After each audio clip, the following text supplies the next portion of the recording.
Iran और Israel का युद्ध और अमेरिका का उसमें पूरा पार्टिसिपेशन, लेकिन भारत इस युद्ध के कितने चपेट में आ सकता है, क्या आशंकाएं हैं? अमेरिका ये चाहता है कि ईरान न केवल अपना न्यूक्लियर कैपेबिलिटी को आगे ना बढ़ाए,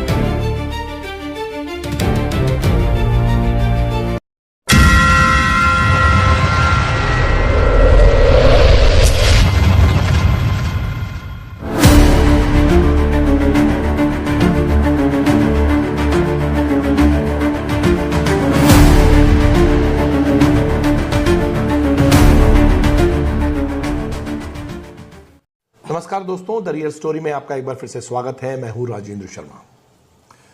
ईरान और इजराइल का युद्ध और अमेरिका का उसमें पूरा पार्टिसिपेशन, देखिए आप इतने दिन से हम लोग देख रहे हैं कि ये युद्ध बहुत अब आगे बढ़ चुका है और स्थिति ये है कि पूरा विश्व इस युद्ध की वजह से परेशान है। तेल के भाव बढ़ गए हैं, एलपीजी के भाव बढ़ गए हैं और कुल मिलाकर बहुत सारे लोगों को शरणार्थी शिविरों में रहना पड़ रहा है। कई मिडिल ईस्ट के देशों में हमले हुए हैं तो वहाँ पे उनके तेल के कुएं, वहाँ के लोकल जो एनआरआईज हैं उनको, और इस तरह की दिक्कतें बड़े सामान्य तौर पर सामने आ रही हैं, लेकिन ये स्थिति भयावह भी हो सकती है। इन सब मुद्दों पे जो खास तौर पे भारत से जुड़े हुए हैं कि क्या भारत की अर्थव्यवस्था इससे प्रभावित होगी और होगी तो कितनी होगी, भारत इस युद्ध के कितने चपेट में आ सकता है, क्या आशंकाएं हैं, 1 करोड़ भारतीयों की क्या स्थिति है वहां पर रहने वाले जो कि मिडिल ईस्ट में रह रहे हैं। इन सब मुद्दों पर हमारे साथ विस्तार से चर्चा के लिए डिफेंस एक्सपर्ट हैं डॉक्टर कर्नल बीवी वत्स। आपका स्वागत है सर, बहुत बहुत थैंक यू। जय हिंद। तो आपने सर देखा कि पिछले 28 फरवरी को जो है इजराइल ने ईरान पे हमला किया, उसके बाद एक से एक बढ़ के अटैक्स में ईरान की बहुत सारे शहरों पे तबाही हुई। उसके बाद ईरान ने रिटेलिएट किया और कई ऐसे देश हैं जिन पर यूएई है, दुबई है, सऊदी अरब है, कुवैत है, इन पे अटैक्स हुए। और अब ये स्थिति हो गई है कि जो कहा जा रहा था कि 48 घंटे के अंदर सब कुछ समेटा जाएगा, वो 8 दिन हो गए उसको। भारत के 1 करोड़ लोग मिडिल ईस्ट में रहते हैं। बहुत सारे लोग इसमें से लौट के आए हैं जो वहां पर टूरिस्ट वीजा पे गए थे। टूरिस्ट एकदम से खाली हो गए हैं। दुबई जैसे शहरों में लोग वाइंड अप कर रहे हैं, वहां पे बहुत सारे लोग जो हैं वो बंकर में हैं। सऊदी अरब में और यूएई में बहुत सारी ऐसी जगह है जहां पर भारतीय निवास करते हैं। कुल मिलाकर इस वॉर को आप किस नजर से देखते हैं? क्योंकि ईरान कह रहा है कि ये थोपा हुआ वॉर है और यूएस कह रहा है कि ईरान जो परमाणु बम बनाने की कोशिश कर रहा है, न्यूक्लियर आर्सेनल की कोशिश कर रहा है, उसको रोकने का एक ये तरीका था जो कि उन्होंने अपनाया। तो भारत की अर्थव्यवस्था पर इसका कितना असर पड़ रहा है, क्योंकि धीरे धीरे सब कुछ बढ़ता जा रहा है, भारत की क्या स्थिति रहेगी, इस पर हम आपसे जानना चाहते हैं। देखिए, सबसे पहले तो ये युद्ध क्यों शुरू हुआ? जी, अमेरिका ये चाहता है कि ईरान ना केवल अपना न्यूक्लियर कैपेबिलिटी को आगे ना बढ़ाए, खत्म करे उसे, बल्कि उसकी जो मिसाइल कैपेबिलिटी है जी, उसको भी खत्म करे। जी, जो ईरान को नामंजूर रहेगी, किसी भी देश को नामंजूर रहेगी। बिल्कुल, क्योंकि ईरान एक संप्रभुता प्राप्त पुरानी सिविलाइजेशन वाला देश है। वेनेजुएला नहीं है या कोई दूसरा देश नहीं है। ईरान एक बहुत पुरानी सभ्यता है। ईरान एक बड़ा देश है क्षेत्रफल के अंदर में। देखिए, ज्योग्राफी के हिसाब से उसके 2 तरफ माउंटेन रेंजेस हैं। एक तरफ तकरीबन 5800 किलोमीटर नॉटिकल माइल्स का जो है आपका जो समुद्र रेखा है। स्टेट ऑफ हॉर्मुज है जहां से वो पूरे जो है गल्फ से आने वाले उसको ब्लॉक क्रूड ऑयल को ब्लॉक कर सकता है। अब ये भी दुधारी तलवार है।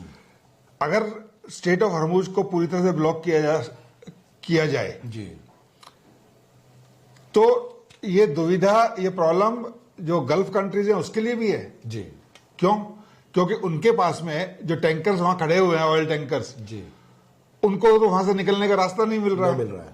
अब जो ऑयल प्रोडक्शन हो रहा है या जो प्रोडक्शन हो चुका है जी, उसको कहां लेके जाएंगे, क्योंकि टैंकर्स आगे जो रिप्लेसमेंट नहीं हो रहा है, तो वहां की अर्थव्यवस्था में असर पड़ेगा। प्लस जैसे हम 20 से लेकर 30% जो क्रूड ऑयल वहां से ले रहे हैं, जी, लेकिन सबसे बड़ी बात यह है कि हमारा जो सेंट्रल लीडरशिप की जो परिपक्वता है वो अब इस समय में सामने दिखाई दे रही है। जी, हमने जो अपना एनर्जी क्राइसिस के इस माहौल को समझकर और महसूस करके अपनी जो रणनीति बनाई है कि भाई एक जगह पर हम डिपेंडेंट नहीं रहेंगे। बिल्कुल। आज हम जो है ना केवल रिन्यूएबल एनर्जी को प्रोत्साहन दे रहे हैं, मेक इन इंडिया को प्रोत्साहन दे रहे हैं, बल्कि हमारी जो ऑप्शंस हैं वो रशिया से भी हम तकरीबन 25% सस्ता ऑयल खरीदने की क्षमता रखते हैं। ब्राजील से हम मैक्सिको से वहां से हम तो ऑयल ले रहे हैं। जी। अगर कोई वर्स्ट सिनेरियो होता है तो अमेरिका हमारे को ऑयल दे रहा है। जी। उधर अफ्रीकन कंट्रीज से जो है ना हम ऑयल ले सकते हैं, जैसे सूडान है, नाइजीरिया है, वहां से ले सकते हैं। तो जहां तक मेरा अपना आकलन है कि भारत के अंदर में एनर्जी क्राइसिस की सिचुएशन पैदा होना अभी नजर नहीं आ रहा है। देखिए हमारे पास में ऑलरेडी 50 से लेकर 90 दिन की तो स्टोरेज कैपेबिलिटी है। तो इंडिया के अंदर में, अब मैं जगह नहीं बता सकता आपको, लेकिन 3 जगह तो जो है ऐसी है कि पूरे इंडिया को कवर कर सकता है। तो हमारे अंदर जो स्टोरेज कैपेबिलिटी हमने बढ़ाई है वो एक बहुत बड़ा जो इस क्राइसिस को जज्ब करने वाला चीज है। इसके अलावा हमारे संबंध ईरान से भी ठीक है जी, और यूएसए से भी ठीक है जी। अब हमारी लीडरशिप को हो सकता है वो बैकडोर डिप्लोमेसी में चल रहा हो, बिकॉज हमारे फॉरेन मिनिस्टर वो काफी तेज गति से इस मामले में आगे बढ़ रहे हैं जी। एक मध्यस्थता की भूमिका में आ जाना चाहिए। यूनाइटेड नेशन फेल हो चुका है। यूनाइटेड नेशन एक डिफंक्ट ऑर्गेनाइजेशन है। अगर इंडिया को यूनाइटेड नेशंस में परमानेंट सिक्योरिटी काउंसिल में सीट नहीं मिलती है तो यूनाइटेड नेशन की कोई वैल्यू ही नहीं है। बिल्कुल। आज अमेरिका को यूनाइटेड नेशंस के अंदर में सबसे ज्यादा पैसा देना है, उधारी है उसकी, और नहीं दे रहा। और इंडिया जैसा देश वो अपना पूरा पैसा, अपना जो कंट्रीब्यूशन है, जो उसका वो सब्सक्रिप्शन है, वो सही टाइम पर देता है। जी। तो ये स्थिति है यहाँ पर। जहां तक अगर हम देखें कि गल्फ कंट्रीज की बात है जी, ईरान ने मजबूरन गल्फ कंट्रीज जो है UAE, Qatar, Oman, Saudi Arabia, इन पर मजबूरी में जो है उसको अटैक करना पड़ा, बिकॉज इन लोगों ने अमेरिका को नेवल और सैनिक बेसिस दिए हुए हैं जहां उसका इस्तेमाल करके वो ईरान पर अटैक कर रहे हैं। आप उनका एयर स्पेस को इस्तेमाल करने दे रहे हो। अब तो पाकिस्तान ने भी अपना एयर स्पेस जो है ना यूएसए के लिए खोल दिया, जो कि एक बहुत बड़ी चिंताजनक बात है जी। तो अगर कोई ये कहे कि ईरान ने गल्फ कंट्रीज पर अटैक कर दिया है, वो गलत है। ईरान ने गल्फ कंट्रीज में मौजूद यूएसए और उसके अलाइड कंट्रीज, फ्रांस वगैरह के जो बेसिस हैं, उसको यार उसका हक है। उनके बेस जहां से मिसाइल लॉन्च की जा रही थी उनकी ईरान के खिलाफ। भाई ये तो युद्ध है। आप वहां से अगर मिसाइल आएगी तो जाहिर बात है कि ईरान वहां पर अटैक करेगा। अब देखिए मिलिट्री स्थिति देखिए जरा इसको। एक तरफ यूएसए है, प्लस इजराइल है, और 1-2 और कंट्रीज अभी उन्होंने ओपनली उनके साथ आना शुरू कर दिया है। उनकी ताकत, चाहे वो एयरफोर्स की ताकत है, चाहे उनकी सैनिक क्षमता है, चाहे नेवल ताकत है, उसके मुकाबले ईरान कुछ नहीं है जी। लेकिन ईरान एक शिया देश है, एक पुरानी सभ्यता है। ईरान की जो आबादी है वो एक कट्टर आबादी है, और खासतौर से खमनेई की हत्या के बाद में तो जैसा ट्रम्प साहब उम्मीद कर रहे थे कि वहां पर विद्रोह पैदा हो जाएगा और जेनजी आ जाएंगे और ये सब आ जाएंगे, ऐसा कुछ नहीं हुआ। ऐसा होता भी नहीं है, क्योंकि अगर हमारे देश की संप्रभुता पे कहीं खतरा आता है तो देश का हर वासी उसके लिए खड़ा होता है। आप ऑफ सिंदूर को देखिए ना, सिंदूर 1 के अंदर में पूरा देश एक साथ था।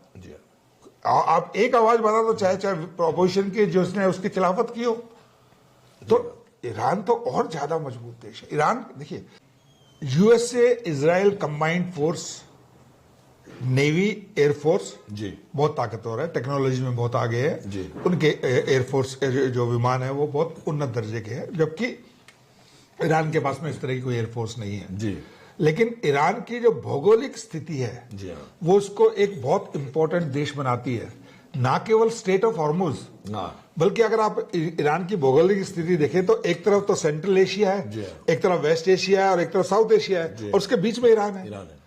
तो उसकी जो भौगोलिक स्थिति है उसको अपने आप में एक बहुत इंपॉर्टेंस देती है।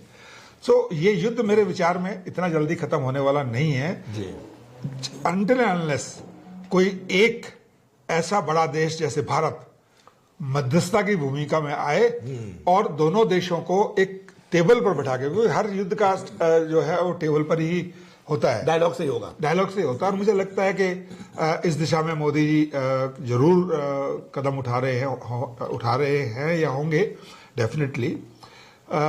ईरान जो है वो ऐसा नहीं है कि आप उसको रोन देंगे या खत्म कर देंगे या इस वॉर के अंदर में ईरान पूरी तरह सरेंडर कर देगा, संभव ही नहीं है।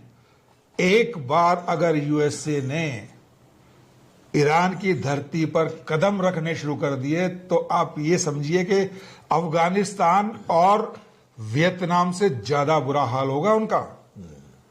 यही जो है ट्रंप की सबसे बड़ी कमजोरी है। इस पर हम फिर से आते हैं, आपसे पूछेंगे क्योंकि आपने वियतनाम वॉर का जिक्र किया जी। और ये बहुत महत्वपूर्ण बात है क्योंकि अफगानिस्तान से भी यूएस को जाना ही पड़ा एक बार। जी। सबसे पहली बात ये जो समझ में आती है कि क्या इस युद्ध के प्रति ईरान पहले से सजग था। ऐसा कहा जाता है कि 20 साल से ईरान तैयारी कर रहा था और उसने वो सब चीजें, चूंकि मिसाइल्स हैं उसके पास जो है और हाइपरसोनिक मिसाइल है ना, उसके पास लैंड टू एयर की जितनी एडवांस मिसाइल्स हैं सब अच्छी है।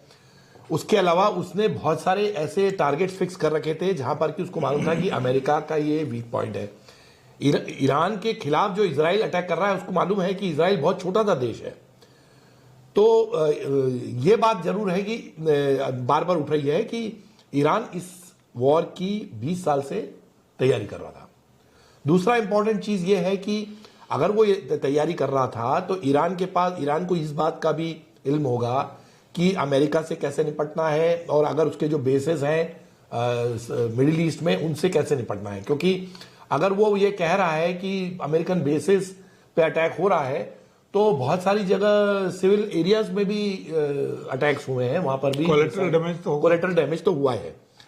अब सबसे बड़ी बात ये आई है कि ईरान के कुछ ऐसे इलाके जहां पर बच्चों की मौत हुई है, 160 लड़कियां एक स्कूल में मरी हैं। ईरान के जो डिसैलिनेशन प्लांट्स थे जो पानी को, जो खारे पानी को पीने के पानी में कन्वर्ट करते हैं, जितने प्लांट्स हैं वो पूरी तरह से तबाह हुए हैं। ईरान के 22 से ज्यादा ऑयल वेल जो कि वो सप्लाई करता था, उसकी इकोनॉमी थी, वो इकोनॉमी की रीढ़ तोड़ने की कोशिश अमेरिका कर रहा है। ऐसे में ऐसा लगता है कि ईरान जो है उसने पूरी तैयारी कर रखी थी और अब जो है वो स्थिति आ गई। अच्छा, दूसरा वो हुती और जो जुत्ते फाइटर्स हैं, मर्सिनरीज हैं, प्रॉक्सी वॉर, जो प्रॉक्सी वॉर खेलते हैं, अब वो ईरान के साथ में अमेरिका को और इजराइल पे अटैक करेंगे। ये भी बात हुई जिसके एवज में कुर्दिश को जो है यूएस ने तैयार किया कि कुर्दिश फाइटर्स आ जाए उनके खिलाफ। ऐसा नहीं लगता है कि ईरान पूरी तरह से तैयारी कर रहा था और परमाणु हथियार डेवलप करना वो उस चीज का एक हिस्सा था।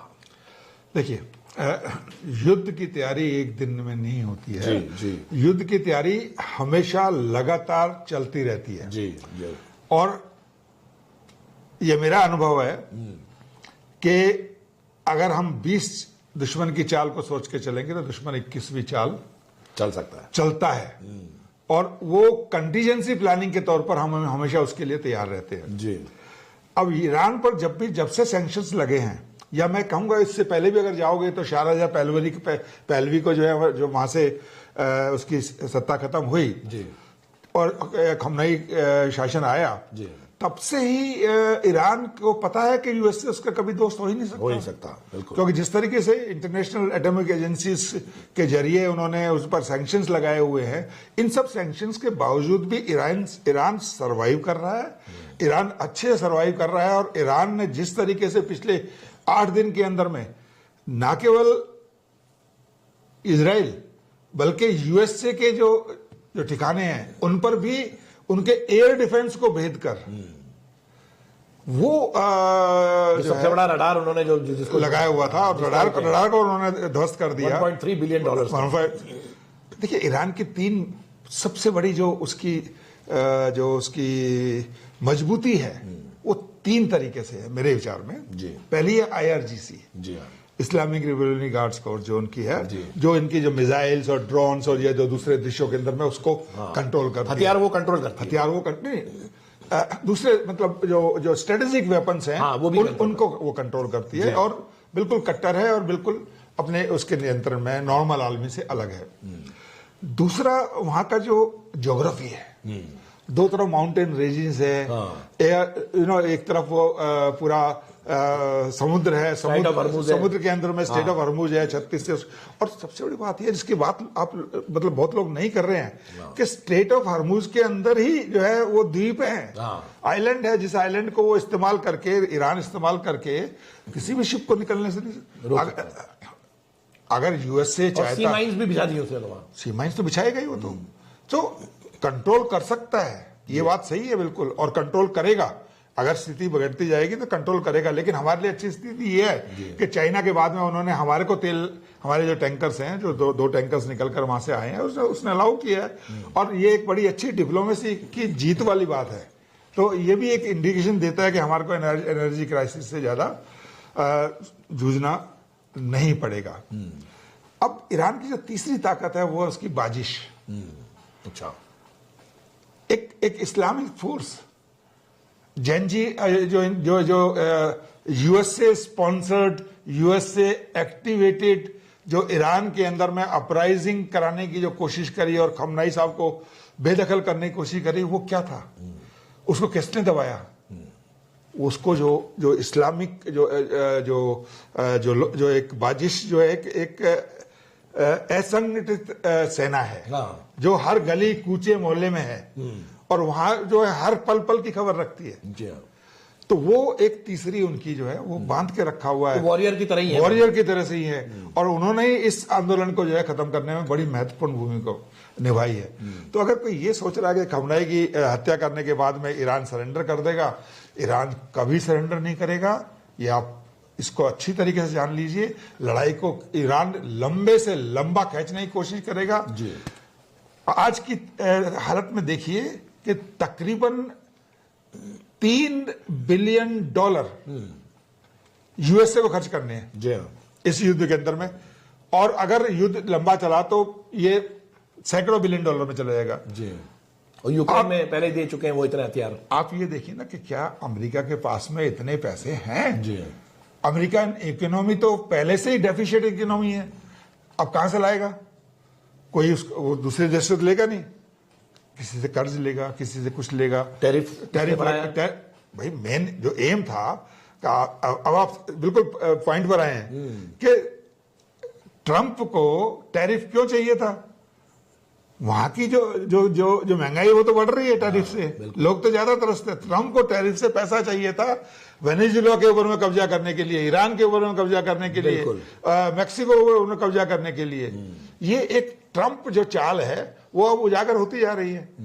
यूएस की सुप्रीम कोर्ट ने बोल दिया $175 बिलियन वापस करिए, और जब वो वापस करने की नौबत आ गई है तो हालत खराब है। और उसके ऊपर में जो है आपने ईरान से जो है ना असमय में युद्ध छेड़ दिया है। असमय में मैं बोल रहा हूं, आप ऑयल लड़ाई का वक्त नहीं है। हाँ, आप कभी ग्रीनलैंड के बारे में बात कर रहे हो, आप कभी वेनेजुएला के राष्ट्रपति को कैद कर लेते हो। भाई ये ईरान है, यहां पर जो है वो अभी तो प्रॉक्सी वॉर स्टार्ट नहीं हुई है। जैसे आप बता रहे थे हुतीज और ये हिजबुल्लाह जो है ना जब स्टार्ट करेंगे, और धीरे धीरे वो स्टार्ट होना शुरू हो गया है, तो बड़ा लंबा समय चलेगा, लंबी लड़ाई चलेगी। हो सकता है आईएस जो है, जो तकरीबन कहते हैं वो उभर कर सामने आ जाए। इसकी संभावना से भी आप निकाल नहीं सकते।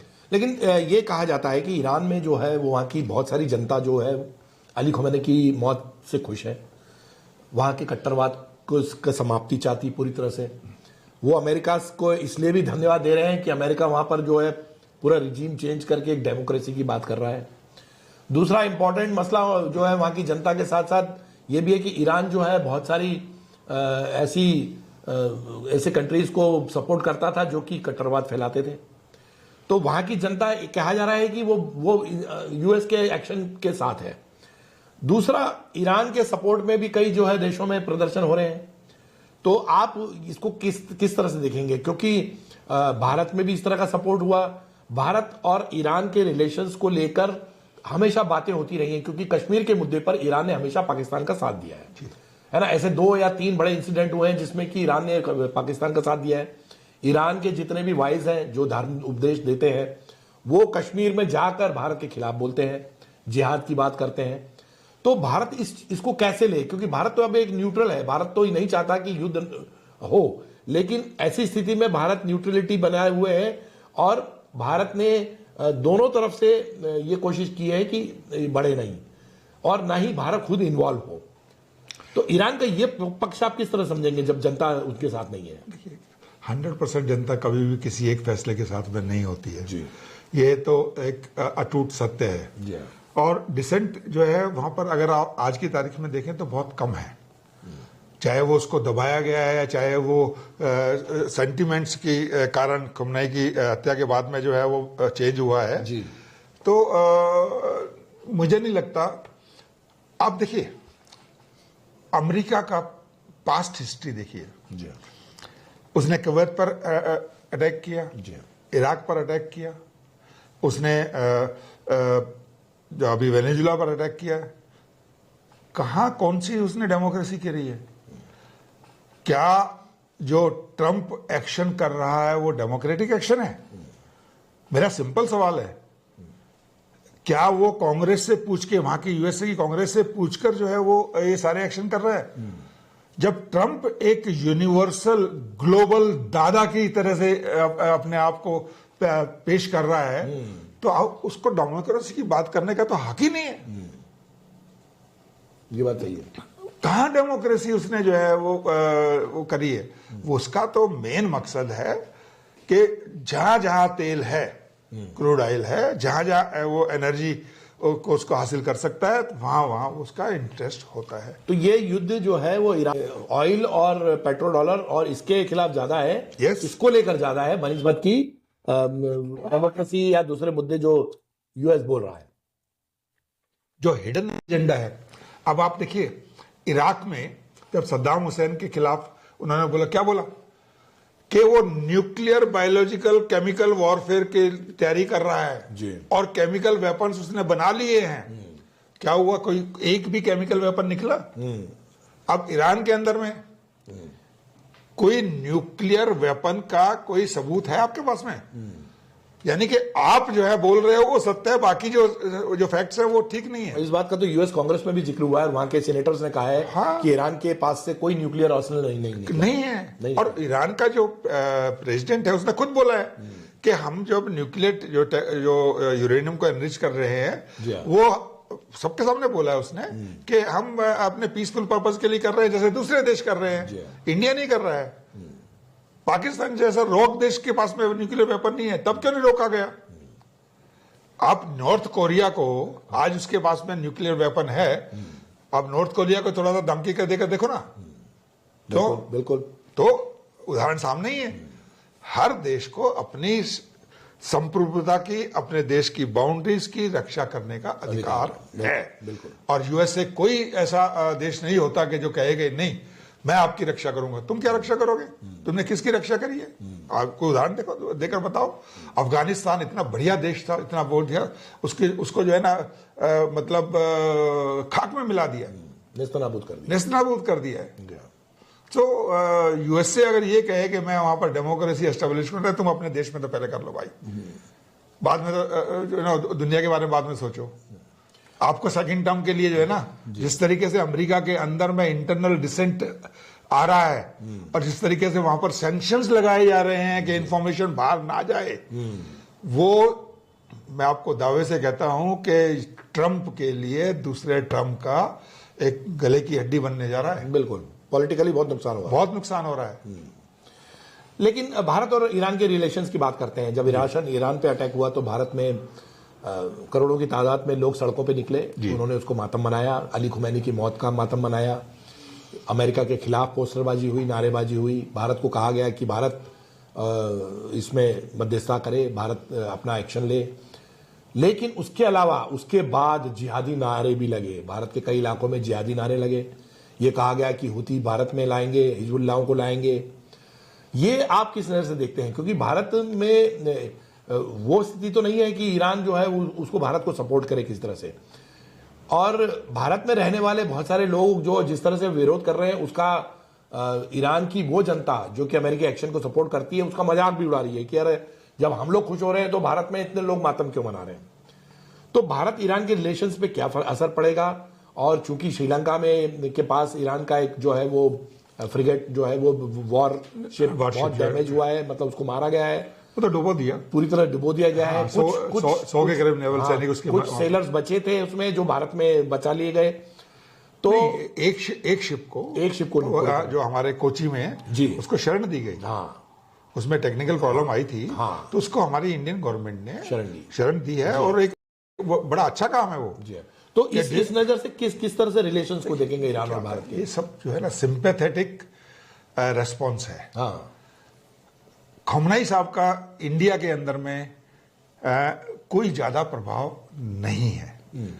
शिया सुन्नी वाली बात अब ज्यादा डिटेल में जाने की जरूरत नहीं है जी। आप पैलेस्टीन के अंदर में जब कोई वहां पर हमले होते हैं तो पैलेस्टीन के लिए जो है ना वो लगते हैं ना नारे, लगते हैं ना, संसद के अंदर में भी बोला जाता है ना, संसद के अंदर में भी झंडा लेके आया जाता है ना, बिल्कुल। तो ये सब सिंपैथेटिक है, रिलीजियस डोमिनेटेड एक्शंस हैं, तो इनको ज्यादा सीरियसली हमें नहीं लेना चाहिए। और दूसरा क्या है कि अब तो समझ में आ रहा है कि बहुत सारे जो ये रिलीजियस नेता हैं वो अपनी राजनीतिक रोटी सेकने के लिए इस तरह की चीज प्रोपेगेंडा को ऊपर करते हैं और फिर जाके पीछे हाइबरनेशन में चले जाते हैं। उनको अपने आप को प्रोमिनेंस में रखना है, इसलिए जो है वो इस तरह का बोलते हैं। लेकिन श्रीनगर में जिस तरह का प्रदर्शन हुआ वो तो उसमें कोई रिलीजियस नेता नहीं, नहीं वहां की जनता थी वहां की। देखिए होता क्या है कि एक अब बिना लीडर के कभी जनता बाहर आएगी?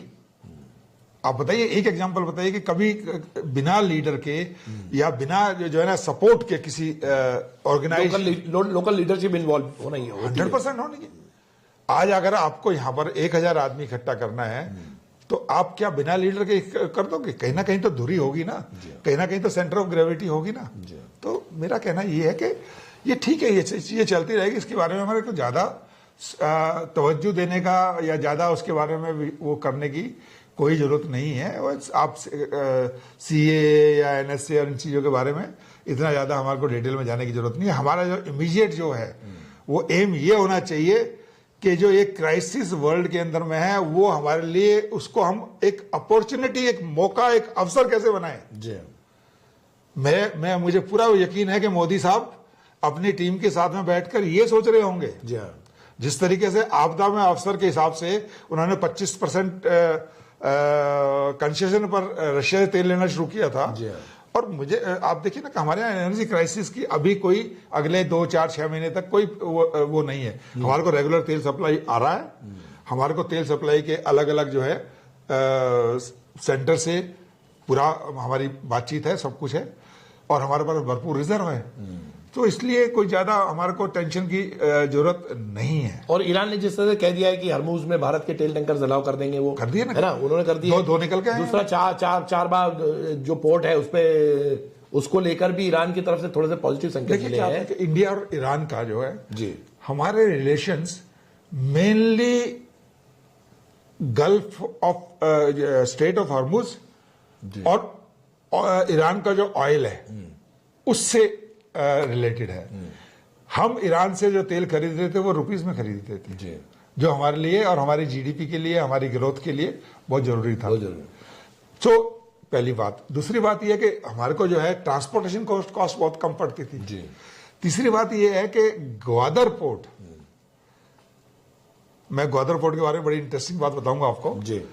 कि ग्वादर पोर्ट को काउंटर करने के लिए हमारे पास हमने ईरान से चाबहार लिया, और चाबहार को एक नेवल पोर्ट बनाकर हम सेंट्रल एशिया के अंदर में एक अपनी दखलंदाजी, और या दखलंदाजी नहीं कहूंगा मैं, कि अपनी प्रेजेंस हम वहां पर महसूस करा सकते हैं सेंट्रल स्टेट्स जो है।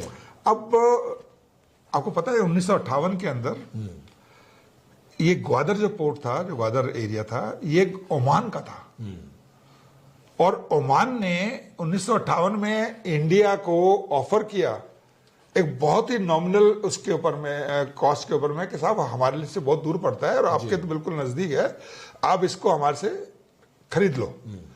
तो हमारे देश की वो लीडरशिप उसमें बहुत उदारवादी लीडरशिप की, नहीं हमें किसी की जरूरत नहीं है। क्यों? क्योंकि उनकी सोच जो है वो बहुत छोटी सोच थी। हमने ग्वादर नहीं लिया, पाकिस्तान ने ले लिया, और आज वही ग्वादर हमारे गले की फांस बन गई। बिल्कुल, अगर ग्वादर हमारे पास में होता तो चाबहार की जरूरत ही नहीं थी। और चाइना वहां पे फैल रहा है अब तो।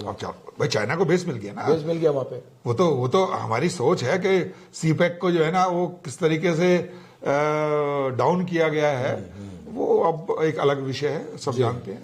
तो कुल मिलाकर भारत की अगर अर्थव्यवस्था पर नजर डालें तो इस वॉर में भारत अभी भी एक डट के खड़ा हुआ है, अपनी पोजीशन बनाए हुए है। थोड़े से जो है वो घरेलू गैस के दाम बढ़े हैं, जैसे कि सरकार ने कहा था कि थोड़ा सा अनअवॉइडेबल है, क्योंकि वो तो बढ़ेगा ही, लेकिन ऑयल रिजर्व जितने हैं वो भारत के पास है, तो डीजल पेट्रोल के दाम उतने बढ़े नहीं है। इकोनॉमिकली भारत जो है वो यूएस से भी अपने टैरिफ पे डिस्कशन उसका जारी है। यूएस ने भी भारत को अब एक तरह से नजरअंदाज किया है कि वो कहां से सस्ता तेल खरीद रहा है। वो दावा तो बहुत करते हैं कि हमने भारत को अलाउ कर दिया। यहाँ पर एक चीज और है जी, कि जैसे जैसे क्रूड ऑयल का कीमत जी, ये जो बैरल्स में डॉलर्स में है, वो से 100 रुपए से अभी आप आ जाएंगे 80-90 के आसपास में आ गया है, और नॉर्मल जो है 60 के आसपास रहता था। तो ये जब जैसे ही 150 के आसपास में आएगा, और अगर उससे ऊपर जाता है, और लंबे समय तक ये ईरान के साथ में युद्ध चलता है, तो हमारी जीडीपी पर डेफिनेटली असर पड़ेगा। जी, जी। लॉन्ग टर्म इम्पैक्ट होगा ही होगा, क्योंकि भाई हम उनके पड़ोसी देश है नंबर 1। हमारे पास में जो इम्पैक्ट है, जो चाहे वो इम्पैक्ट एनर्जी के अंदर में आए, चाहे वो डिफेंस प्रोडक्शन में आए, चाहे वो दूसरे, अब आप देखिए ना कि गुजरात के पोर्ट्स पर बनाना, जी, खाद, ये जो हम एक्सपोर्ट करते थे वो नहीं कर पा रहे। तो उसकी जो है आज की तारीख में करीब 400 के करीब ट्रेलर जो है वहां पर खड़े हुए हैं। तो ये इम्पैक्ट लॉन्ग टर्म में हमारे को इन चीजों पर करेगा, और ये दूसरी कंट्रीज में भी करेगा। हाँ, लेकिन हमारे में जज करने की आज की तारीख में अगर हम जो है हमारा जीडीपी ग्रोथ रेट 7-7.5% है, वो हो सकता है 6% तक आ जाए, लेकिन हमारे में उसको जो हमारे इकोनॉमी में रेजिलियंस है वो उसको जज्ब करने की हमारी क्षमता है। भारत इसको इस अवसर का इसको अवसर बना सकता है, इस जो आफत को जो है आपदा है, मैं वही इसको अवसर में तब्दील कर सकता है आराम से। मैं वही तो बोल रहा हूँ ना कि हम रशिया से ज्यादा से ज्यादा ऑयल लेंगे और अपनी रिफाइनरीज में उसको जस्ट रिफाइन करके और हम उस ऑयल को एक्सपोर्ट करेंगे। भाई आप स्टेट ऑफ हॉर्मुज में मत जाओ ना, हमारे को तो रशिया दे रहे हैं ना, दूसरे देश देने को तैयार है, हमारे को दे रहे हैं। हमारे पास में दुनिया की बेस्ट रिफाइनरीज हैं जी। आप ऑयल वहां, क्रूड ऑयल वहां से लो, यहां रिफाइन करो और फिर यूरोपियन कंट्रीज को जिनको जरूरत है दो। ये तो हमारा मतलब एक अवसर है और अवसर इसको भारत जो है उसका पूरा फायदा उठाना चाहिए, उठा रहा होगा। पूरी स्ट्रेटेजी बन रही है अर्थव्यवस्था को लेकर, अभी उतनी चिंता की बातें नहीं है। मुझे नहीं लॉन्ग टर्म पे ये अगर खिंचा तो थोड़ा सा भारत की जीडीपी पे असर पड़ेगा, लेकिन ये कोई ऐसा क्राइसिस तेल का संकट जैसे पाकिस्तान के अंदर में आ रहा है कि वहां पर गोलियां चल रही है तेल के लिए, ऐसा नहीं है। जब पहले 8 दिन में ही नहीं हुआ था, आगे क्या होगा? और जब आपके पास 90 दिन का तो रिजर्व पड़ा हुआ है, अगर 90 दिन वॉर चली मान लो, तो आप अंदाजा लगाओ कि यूएसए का क्या होगा, इजराइल का क्या होगा, ईरान का क्या होगा, मिडिल ईस्ट के जो कंट्रीज है उनका क्या होगा। बिल्कुल ठीक है ना। तो बहुत बिल्कुल सटीक बात हुई, धन्यवाद आपका सर। देखिए, सबसे अहम बात यह है कि भारत की अर्थव्यवस्था को लेकर काफी सजग तरीके से प्रयास हो रहे हैं और भारत ने जो जिस तरह से डील की है, और ईरान ने भी अब थोड़ा सा कहा है कि हॉर्मुज स्ट्राइट से जो है भारत के ऑयल टैंकर जा सकते हैं, तो ये भारत की नीति है जिस वजह से उसको अमेरिका और रूस और ईरान वहां से भारत को उस तरह का सपोर्ट जरूर मिल रहा है और भारत उस नीति पर काम भी कर रहा है। आपको आपके मन में अगर कोई सवाल हो, आपको कोई अगर इस विषय में और कुछ जानना हो तो हमें जरूर कमेंट्स में लिखें और इसको सब्सक्राइब और शेयर भी जरूर करें। हमारे साथ बने रहने के लिए आपका बहुत बहुत धन्यवाद। जय हिंद।